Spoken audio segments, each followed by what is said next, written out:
we're certainly seeing that open source is being used more and more by organizations, and with monitoring tools in particular, we're seeing very strong adoption in Europe, across all of Europe.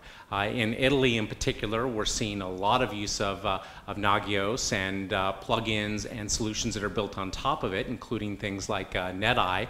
And in general, we're seeing companies get very good results in terms of total cost of ownership reduction in their monitoring expenditures. You know, a couple years ago, we saw that Europe tended to lead the US by maybe 10 or 15 percentage points in terms of adoption. But, you know, that's closed up a little bit in the last 2 years. One of the reasons for that is with the economic recession that we've had over the past few years, many organizations are looking for ways to cut IT costs. And when they're being forced to make do with less, open source has become more attractive.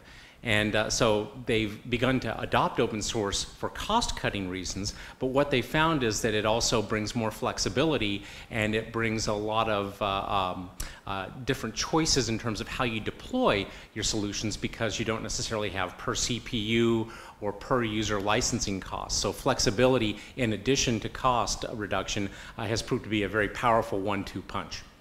Do you see any difference in the size of the companies adopting these tools? A little bit. I would tend to say that open source adoption is U-shaped, and what I mean by that is we see the very smallest companies adopting, and we see the largest companies adopting. And the reason for that is simple. I think it was Martin Mickos that said that people use open source when they have more time than they have money.